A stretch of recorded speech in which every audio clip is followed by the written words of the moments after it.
We are going to begin with the Gemara, Mesechta Rosh Hashana. Yesterday, I wasn't here. They say that the way a jury works is that you have, when you go to trial, you're being judged by 12 people who aren't smart enough to get off of jury duty. As they say. We're holding the Gemara in here Mesechta Rosh Hashana Daf Beis. We yesterday went through the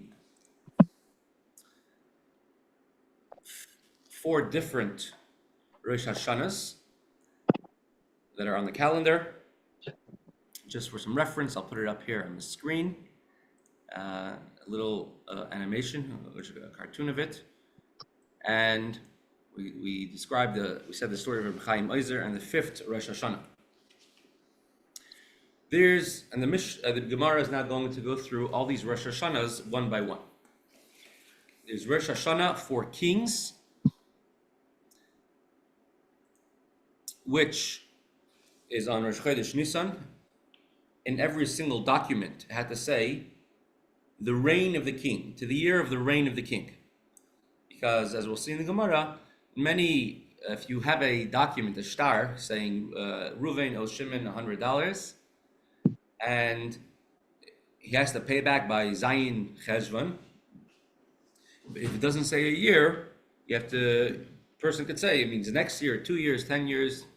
You need to write the year, and the custom has been to write the year from the creation of the world. But the custom has been, out of respect and perhaps fear of the monarchy, to write what year of the reign of that king it was. So that begins on Rosh Chodesh Nisan. So even if a king was coronated, became a king in middle of Adar, few days before the 1st of Nisan, he begins the 2nd year of his reign on Rosh Chodesh Nisan. The 2nd Rosh Hashanah is the 1st of Elul, for Meiser Behema, the 10th of every 10th animal that every person owns in Eretz Yisrael, to give to the Beis HaMikdash. The 3rd Rosh Hashanah is the Rosh Hashanah on the 1st of Tishrei, which is when every single individual and every single person and being that exists passes in front of Hashem as sheep pass in front of their owners, and Hashem judges us.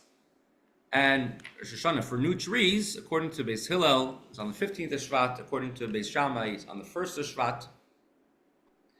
And what's interesting is that on all of these Rosh Hashanahs, you don't say Tachnun. While the other ones, Nisan and Tishrei, are month of Nisan, you don't say Tachnun. Tishrei, you don't say Tachnun. Rosh Chodesh Shvat and Rosh Chodesh Elul, you don't say Tachnun. And Chamisha Asar B'Shvat, you don't say Tachnun. Now, although there is no real differences in halacha, and let's say on the 15th of Shvat, but being, as the Mishnah calls it, a Rosh Hashanah, we don't say Tachnun on it, particularly, as we know nowadays, especially with the advent of so many Mamarim and Chassidus, the specialty of the 15th of Shvat, and we don't say Tachnun, and if there is a public fast that is scheduled, communal fast for the 15th of Shvat or the 15th of Elul, there's many poskim which say that you don't even fast, it will be Bahab or something else on those days, because of its specialty, and because you don't say Tachnun on those days. So we have these 4 Rosh Hashanahs. The first one, the Gemara will discuss, is Rosh Hashanah, a new year for a king, which is on the 1st of Nisan.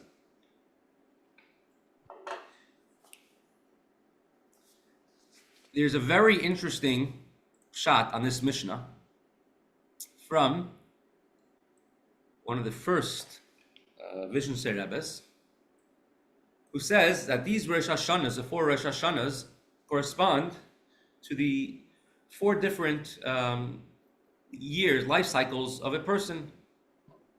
He says the Rosh Hashanah, the first Elul, the Rosh Hashanah for Meiser Behema, for the 10th for your animals. So the beginning of a person's life, they're always looking forward. They're like sort of like an animal. Give me this, give me that. Don't really take others into consideration. Then the second Rosh Hashanah is Rosh Hashanah for trees. Is Rosh Hashanah for years, which is a person always thinking to himself, how am I going to get ahead in life? How am I going to make more money? Third Rosh Hashanah is Rosh Hashanah for trees, which is the next 20 years of a person's life. So after the age of 20 to 40, person's always working, how can I get ahead? From the age of 40 to 60, many people's parents are older then, and then they are spending a lot of time and energy taking care of their parents. That's the new year for trees, where you come from, the source that you always have to grow. People are always worried, how will I take care of my parents? Who will take care of them? And then the next Rosh Hashanah is Rosh Hashanah for kings and Rosh Chodesh Nisan, and that's when a person is from the age of 60 to 80, and then they have to think to themselves, I'm going to meet my king. I'm going to meet Hashem soon. How will I have to prepare for meeting the king? And the idea is that person always has to prepare for Rosh Hashanah all the time. So let's continue with the Gemara. If you have an art scroll, it should be on 2A2. The Mishnah mentioned, Shalom Aleichem, Mike, thank you for joining, thank you for coming. The Mishnah mentioned that on Rosh Chodesh Nisan, the first of Nisan, is Rosh Hashanah l'Malachim, Rosh Hashanah for kings. The new year of a king's rule begins on Rosh Chodesh Nisan. Asks the Gemara, l'Malachim, l'ma hilchasa. Our Mishnah is not here just to tell us anecdotes. Why did the Chachamim establish a standard day for every single king, no matter when they became king? Let sort of like we have over here in the United States, in America, which the president always starts on January 20th. However, if a president dies, the next president begins on the day that he became president, on the day that the previous president dies. So why did the sages have to institute and establish a standard day?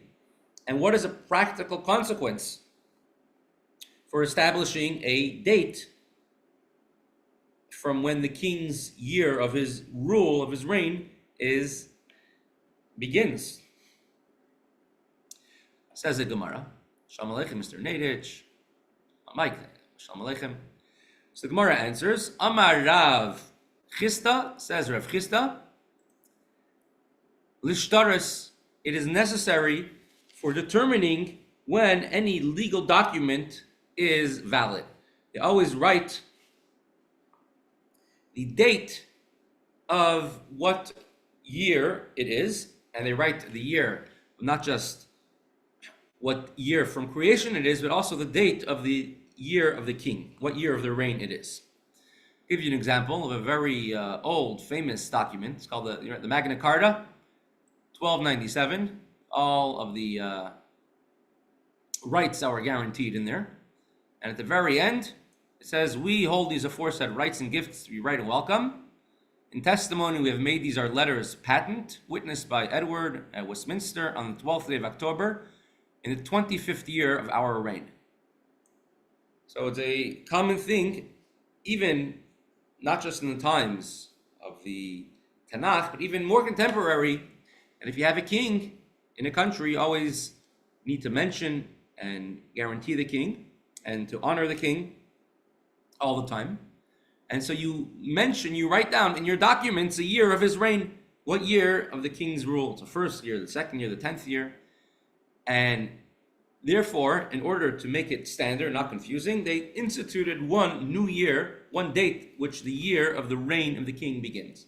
So whether the king became a king on the last day of the month of Adar, or on the first day of the month of Nisan, the next Rosh Chodesh Nisan will always be the second year of the reign of the king. The Tanan, as we learned in a Mishnah in Mesechta Shavuos, and in the year of Shemitah, in the 7th year of the cycle of 7 years, any debts a person owes to their fellow friend are cancelled.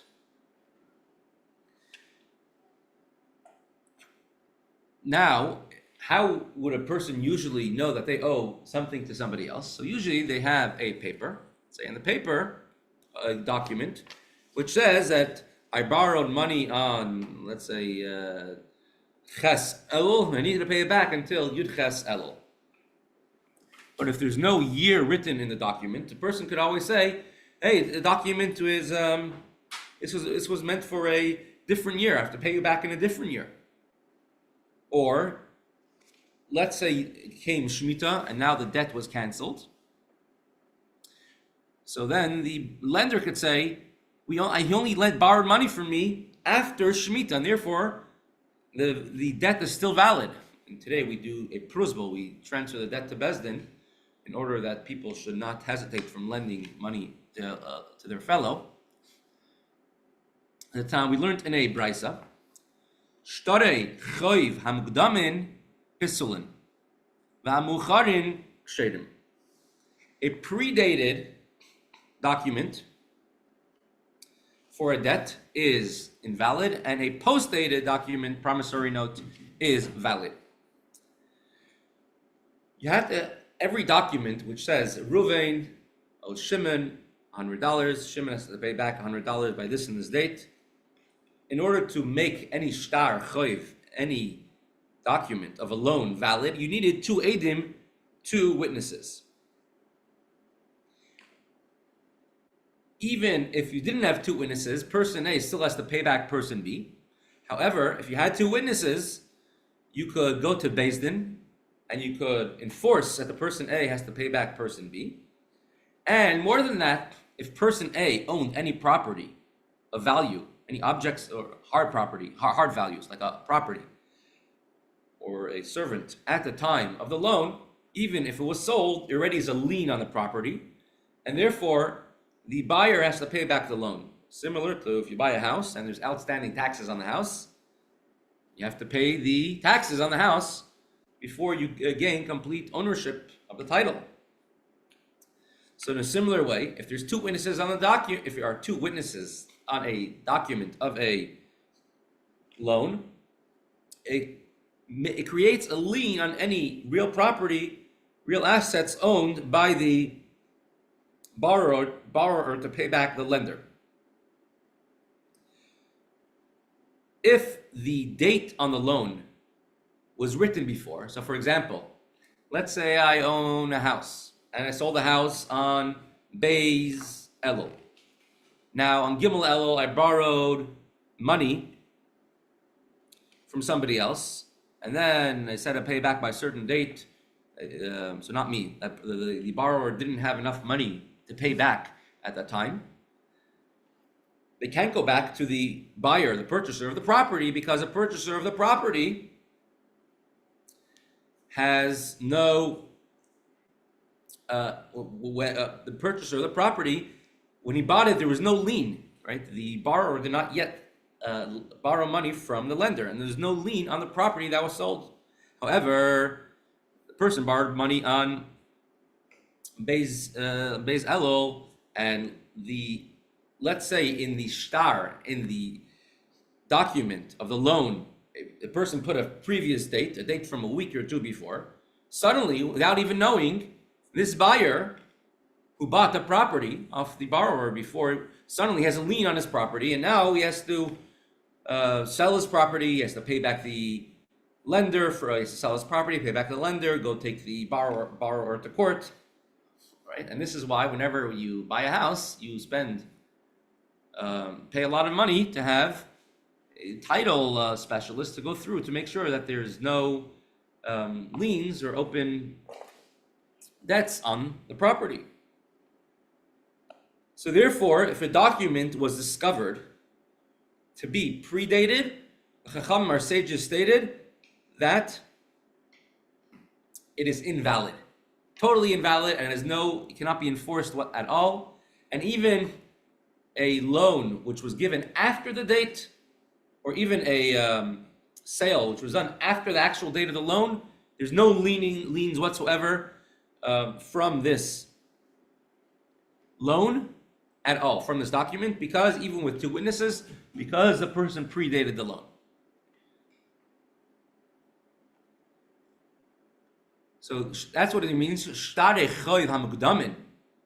I had a promissory note, which I wrote a date from a while before the actual loan, psulin, they are invalid. However, it's post-dated, it is valid. Because such a note is not favorable for the malveh, for the lender.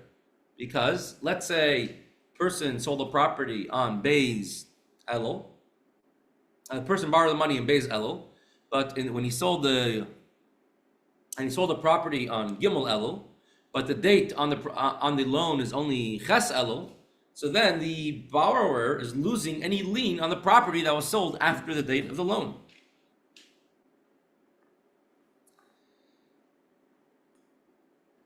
The document now cannot be used to take any tangible assets from anybody. It limits the power of the lender. Any property sold by the borrower between the date of the loan and the date written in the shtar on the document can now have no lien written on them. So if the lender accepts such a note, he has to do his own due diligence, and he has to make sure that when he is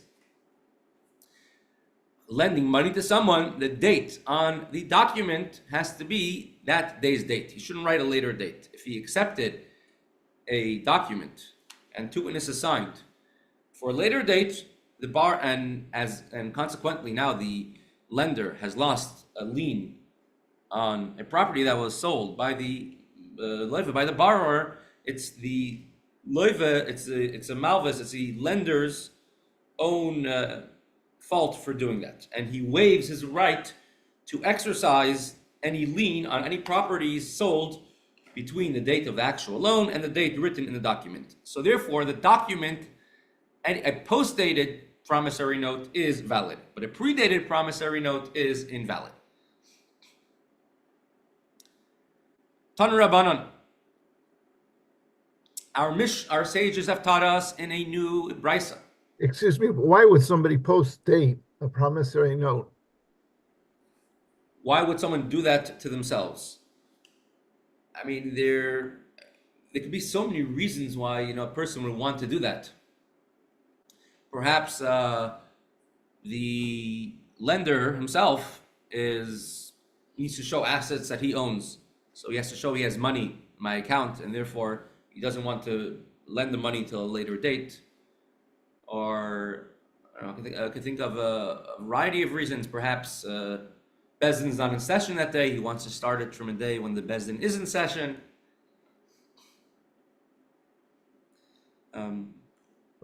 Okay, thank you. Right. It'll be interesting. I mean, look up the Gemara in Mesechta Bab Metzia. It goes more at length about this. Perhaps over there's more examples, which would also give another reason. A person should always do the emes. A person should always be straight, do ordentlich, do the correct thing, and not write something which is invalid, which is false. Because even if everything is good, but it has an appearance of falsehood.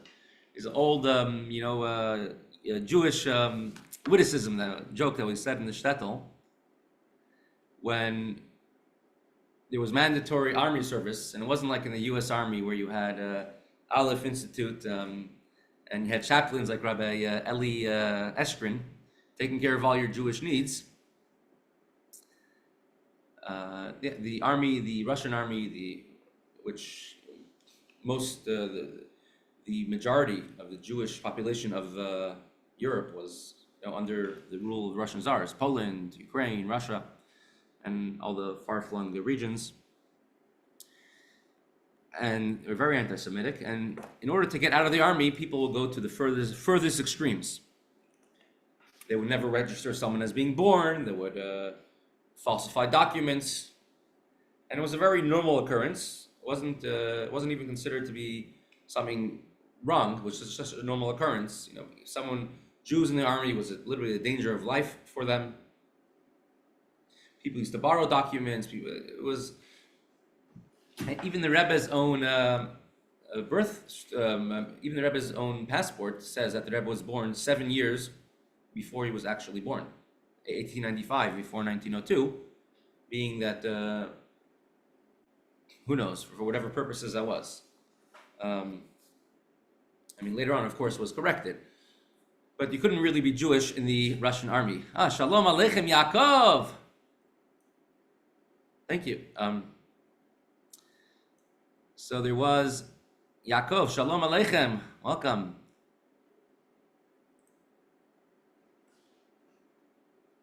So a child was born, and the mother just had after she recovered and the baby was born, she runs to the Rav of the city, the rabbi of the city, and she says, Rebbe, what date should I write? What year should I write that my child was born?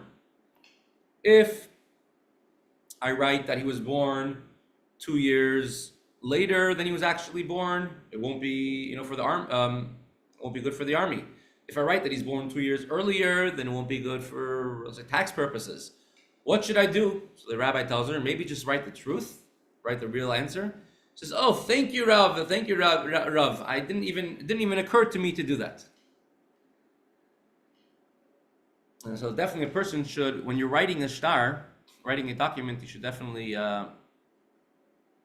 write the correct date, because even if there's no financial dealings that are illicit going on, still it's an inaccurate document. It's a nirika sheker. It seems like falsehood.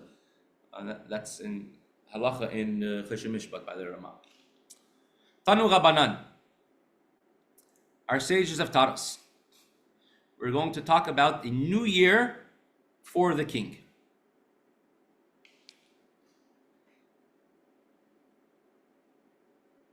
A king's new year, you say this is the first year the king was king, the second year the king was king, as in many documents, as a document here on the screen, Magna Carta and thousands of other old documents have the year of the reign of the king. Had to be written in every single shtar, every single financial document, and every document pretty much had to have, besides for the year from creation, it also had the year of the reign of whatever king was at that time. And the Chacham and the sages gave a cutoff date of Echad ben Nisan, the first of Nisan.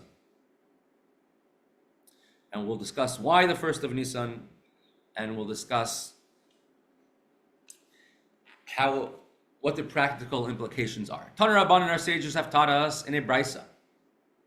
Melech, if there is a king, Sha'amad, he ascended to his throne, Be'esrim v'tisha be'adar, on the 29th day of Adar,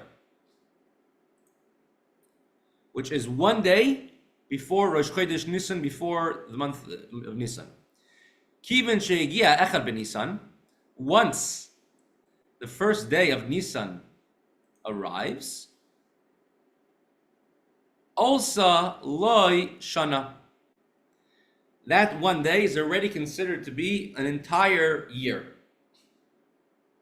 And already the very next day, he's counted as beginning the second year of his reign.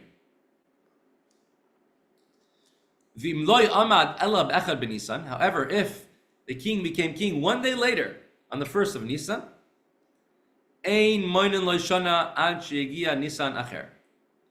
he's not counted for an additional year towards his reign until the next Nisan arrives. So the difference of one day makes a difference in counting how many years you count towards his reign. And in this case, the first year does not end until he has ruled for an entire calendar year. Kamash Malan. From here we see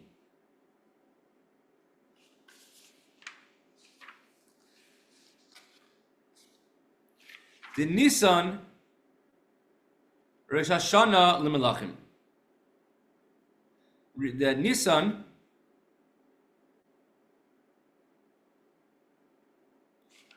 is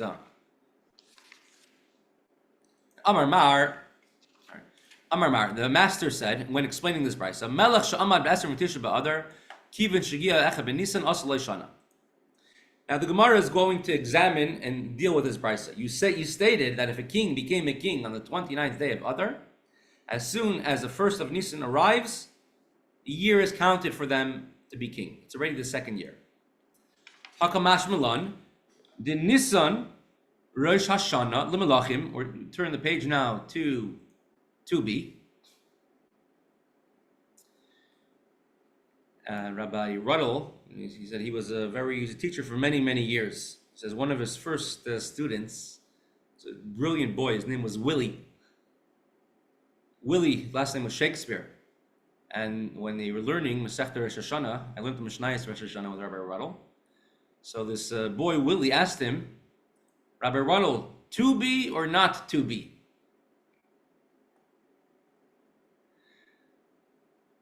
So Kamash Malan, the Nisan Rosh Hashana L'Melachim. From here we learn that Nisan, the first of Nisan, is the beginning of the new year for a king. V'yoim echad b'shana chashav shana. And the first day of a year could be considered a new year. And if you have one day of the previous year, it's considered to be a complete year. Now, this is sort of just repeating what we know already. However, the Gemara here is sort of alluding to what we're going to have a Gemara in Daf Yud in another 9 pages from now, discussing this idea if one day of a year is counted as an entire year. Now, when you have a Gzeira D'Rabbanan, a rabbinical enactment, which, for example, writing the date of the king's, how many years it is since the king has been king in a shtar, in a legal document, is a total rabbinical enactment. So therefore they have the ability to say that one day equals a year. But later on we'll have a discussion about the Iraisa, if from the Torah, if you have a biblical obligation, could one day be considered to be an entire year or not? So we're going to have that in regards to planting a tree, and you could in Eretz Yisrael, in Israel, you can only eat a tree from the 4th year onwards.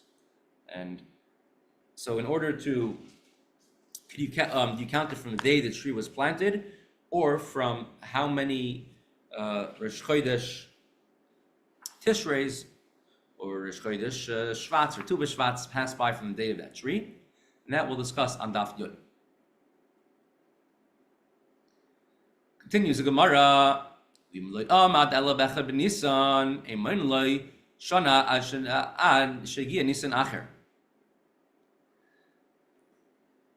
If the king was appointed, as coronated, became a new king on the 1st of Nisan, so that he's not, that from then on, he's considered to be in his first year, and it's not counted as year number 2 until the next year Nisan arrives, a full calendar year.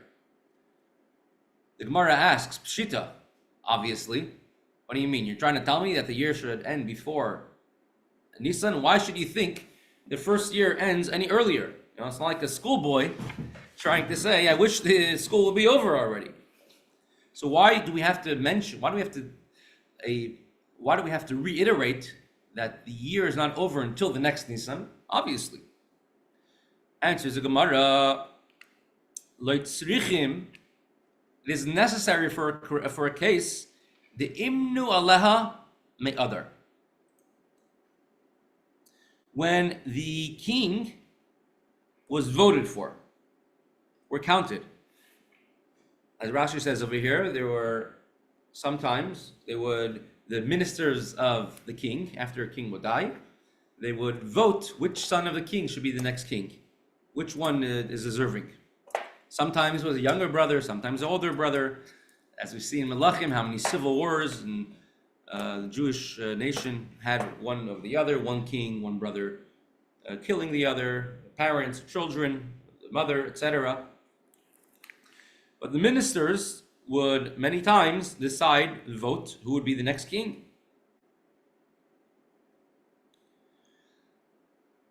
Now, just like over here in the U.S., the election takes place in October, or in November, but the actual, it's not until January of the next year, January 20th, that a new president becomes president. So in a similar sense, you might think to say that if a king was voted on by the ministers, right, it wasn't a popular vote, it wasn't the people voting, it was the ministers who voted. If the ministers voted for a new king, and they voted in the month of Adar, but the king only assumed office in the month of Nisan, maybe they wanted to make a big coronation ceremony, maybe something else happened, that you would think maybe I should start counting from when the king was voted in a similar way. So the election is on what day? November, I don't remember right day. November election day is November 5th, right? Usually November 5th. So if election day is on November 5th, so do you say that the person who became president is there a year in office? You count it from November 5th or from January 20th? The previous president, they say, is a lame duck from after the election until the end of until January 20th, they're a lame duck. They don't have much sway in the government. So you might think to say that the incoming president, let's count his years from the day he was elected. Now, over here in America, in the US, we're not Baruch Hashem, we're not a monarchy or dictatorship. We don't have that. You have to write in the shtar in every document in this year of this person's of this president's term. You don't have to write that. But when there's a Jewish king, you would write, and even a non-Jewish king, as we've seen over here. And there's even a machlokes between Rishonim. Do you count a year of a non-Jewish king from the first of Nisan or the day they became ascended? They became actually in power. So do you do it from the day they were voted in, or from the day they assumed power? So I would think to say the im no leme adar. If the king was voted in by the ministers in the month of Adar, and therefore I would think that the first year began in Adar and the second year begins in Nisan. Perhaps his reign is considered to have begun in Adar. So the Kashma Mashmalan, the Brisa therefore informs us that this is not the case, and therefore he still starts in when he actually assumes the throne. So if a document is written in Adar after the second king came to his throne, it's dated with either the year of the deceased king or it's the first year of the new king, but it's not considered to be the first year to the exclusion, to meaning that after the first of Nisan should be coming a second year. The year so far was always being attributed to the previous king, and therefore one may date that document according to the date of either the king which died, or the king which is going to come to power in such a situation. If the king was voted on by the ministers in Adar and will only assume power in the month of Nisan. What's so special and unique about the month of Nisan? We're going to see soon in the Gemara. But it brings a pasuk, a verse, which connects the coronation, the ruling of Shlomi HaMelech with the years the Jews left Egypt. So the Jews left Egypt in Mitzrayim in the month of Nisan, and it says Chodesh Aziv, the month that the Jews left Egypt, and they left in Nisan, so we count new kings from Rosh Chodesh Nisan. And Shlomi HaMelech was the first Jewish king, which you could say was a permanent Jewish king, because Shaul HaMelech, previously Shaul was, although he had a big, he was coronated in public, but he was only a one-generation king. It didn't last. David HaMelech, became king in the midst of wars. The first king, Ben Melech, who was king over the entire Jewish people when he was anointed, when he became king, was Shlomi HaMelech. That's when the real first kingdom began for the Jewish people.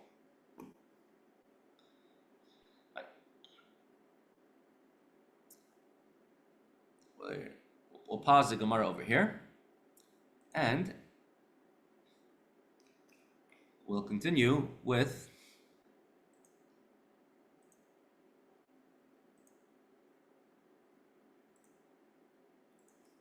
this. Sorry. Okay. Continue with Veyadaata Moskva. It's a picture I just happened to bring up over here.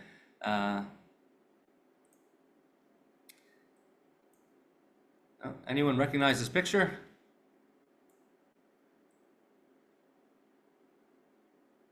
Sorry. This is Babel. Yep. This is a famous painting by Peter, what's his name, Bruegel, I think, the Tower of Babel, how we envisioned it. How it actually looked, I'm not sure. Where it was, we know the valley where it was. The Gemara documents the remains of it that were still around. And where exactly it is, we're not sure. We're going to discuss the Tower of Babel, Mirz Hashem, today in the Maimer. So let's continue with this.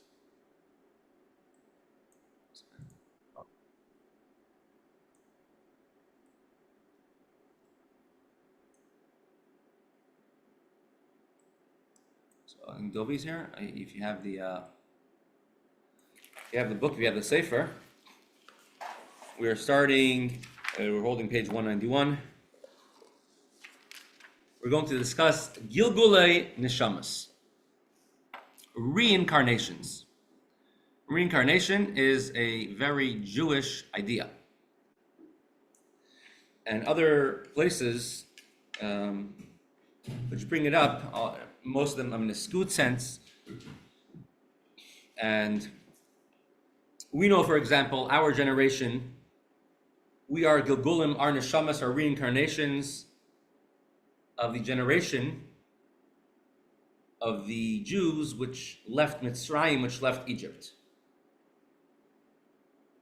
Those Jews did not merit to go into Eretz Yisrael, into the Holy Land, and these are the first generation of Jews. Every one of their souls is a neshama klalis, a general soul, which included every soul in the future, Jewish soul branched off of them, being as we are the last generation of the Gullus, last generation of exile, the first generation of Gula, the first generation of redemption.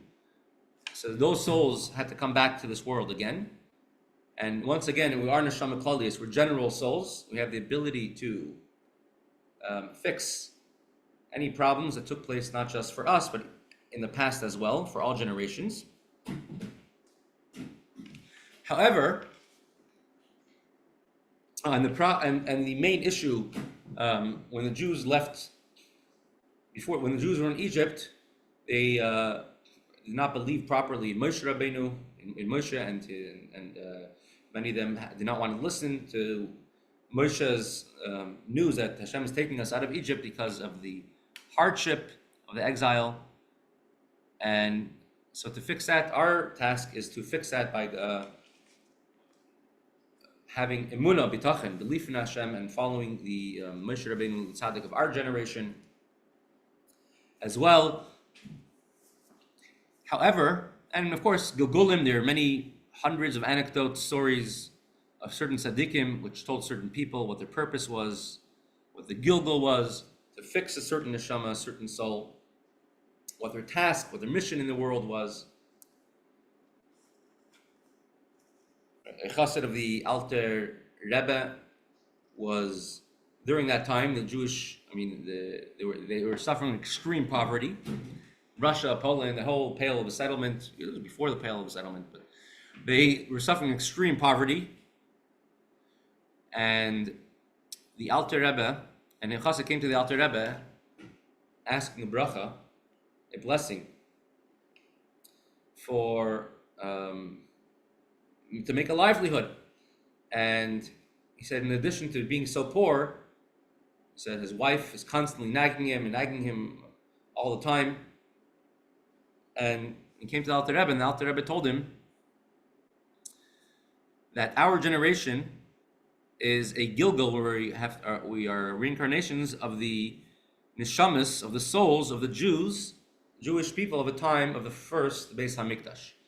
Now, the sin of the Jewish people during the major sin of why the first Beis HaMikdash, why the first temple was destroyed, was avodah zarah, idol worship, bowing down to stone and wood.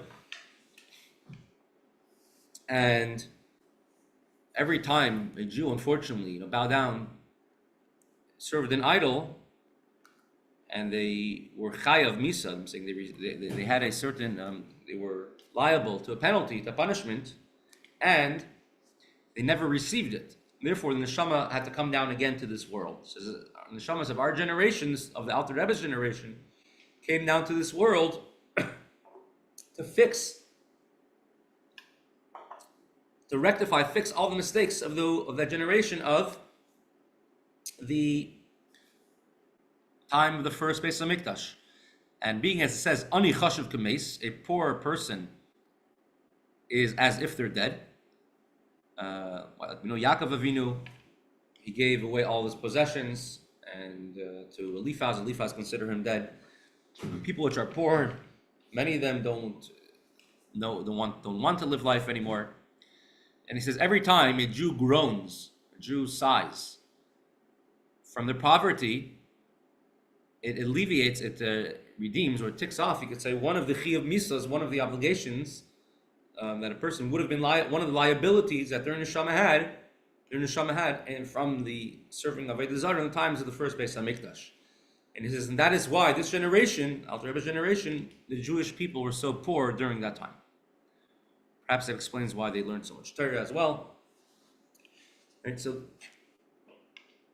now our generation, we said, is generation told by the Rebbe, or told by the Arizal as well, of the Jews who were in Egypt. Where did they come from? The Jews in Egypt, a matter of fact, have a previous source. They themselves are also reincarnations, according to the Arizal and the Eitz Chaim, of the generation of the Tower of Babel. Generation which built the tower to get up, who wanted to go and rebel against Hashem. And it's an interesting case study. Many times you'll have an example, story, a tzaddik, telling someone that their neshama, their soul, had to come down again to fix something from a previous Gilda, previous life, or previous reincarnation. And as we learn in Chassidus, the biggest pain it could possibly be for a neshama, a soul, is to come down in a non-human form. Just think about it. A neshama, a soul, is custom designed to fit into a body. Imagine trying to put a foot into something in the shape of a frog or the shape of a chair. Similar to that, the neshama, which has to come down in a non-human form, It's a tremendous tsar for the body. And therefore, there's many stories of Baal Shem Tov sent people to make a bracha on a cup of water, to elevate the neshama, his soul that was in that water. Generation of the Dar HaFlaga.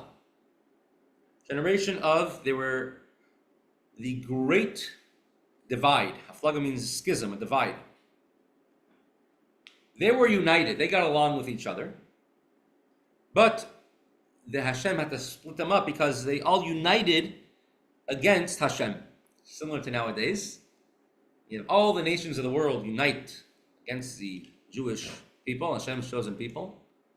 How is it possible for a country in the middle of Africa and South America, far away, tens of thousands of miles away? How could they be against the Jewish people? Well, every nation in the world joins the UN, and they're all consistently voting against the Jewish people, condemning them. At least in one thing, the nations of the world are united. They have one common enemy.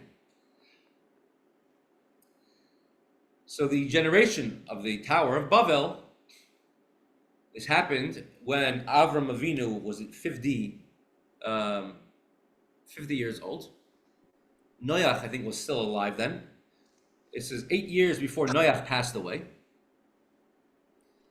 And they gathered together and said, look, Noach is so old, he's going to probably die soon.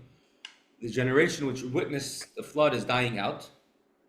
Who knows, Hashem might bring another flood to the world. Let us let's figure out how to save the world. We'll save the environment. Let's figure it out. Instead of relying upon Hashem, we have to do it ourselves because there's no one to help us but ourselves. And they said the first flood, the first Mabul, took place in the year 1656 from creation. So 1,656 years later is going to be another flood. The heavens will collapse, it's going to rain. Let's build supports to support the heavens. It shouldn't fall. It's one of the reasons they built it. Another one said, let's build it so people should remember us. It should be so tall, so big, that the next flood can't destroy it, and people should remember us. Another group said, let us build it so tall, as Rabbi Yonasan Eibschitz says, who lived during the times of the Maggid Mizrich, 1700s. We'll go beyond this world. We'll have weightlessness. We'll be able to float, and we could wage war with Hashem. So they were not aware, they're not conscious that Hashem is in creation. All they saw was Elokim, concealment. They saw, look, the water is about the water is about to flood the world. That's all they saw. They saw a Dar HaFlaga. We're going to say a deeper explanation. Dar HaFlaga, the generation of the Flaga. Dar HaFlaga. Hello, yeah. You saying something? Oh, sorry. We say in Hebrew it's Dor HaPalga. Dor HaPalga. Yeah, I read about it. I just remember what you say. I just remember. Yeah. About Dor HaPalga. About all the, Dar HaPlaga. That I learned it long time ago. All right. The Dar HaPlaga. Exactly. So, yeah. Dar HaPlaga. So we're going to have a deeper understanding of the name Dar HaPlaga. Dar HaPlaga means Haflaga is divide.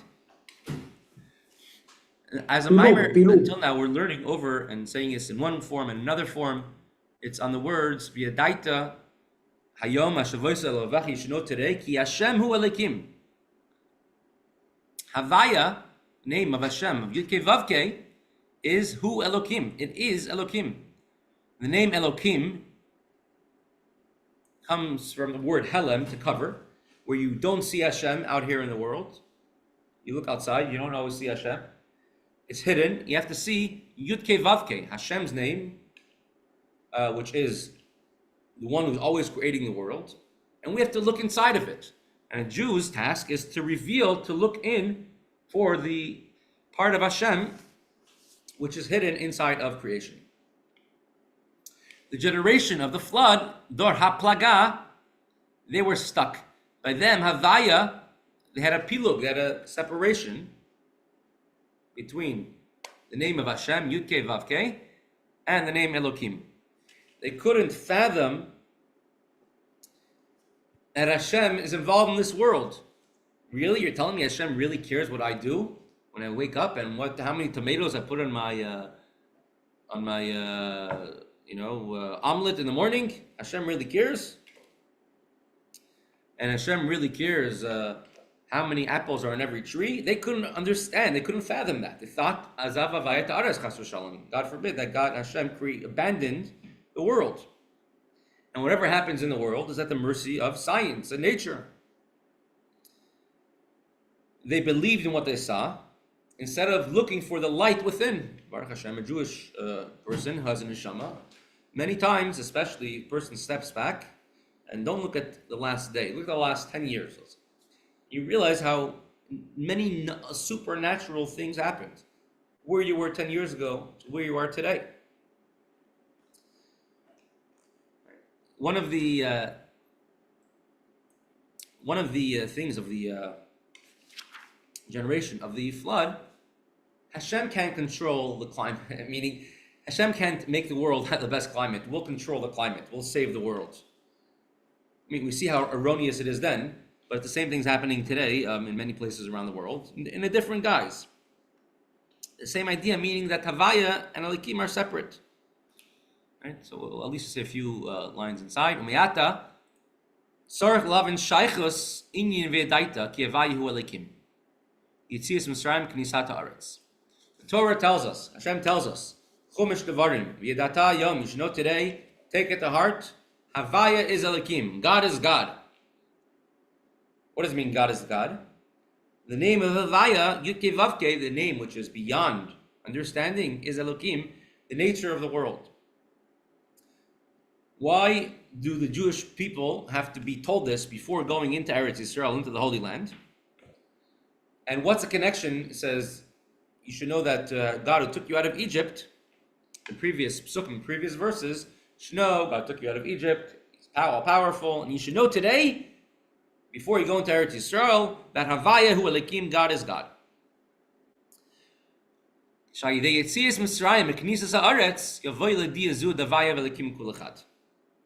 Because these two things, leaving Egypt, entering Eretz Yisrael, Holy Land, then you can come to the awareness that Havaya Elikim are one. That concealment, that the world is not a concealment to Hashem. Building a tall skyscraper, showing how strong you are. We're together, and together we're able to get through this. They believe that they're not at the mercy of Hashem, but the mercy of nature. And they figured out that if we band together, we have a higher chance of survival. They were completely oblivious to any spirituality.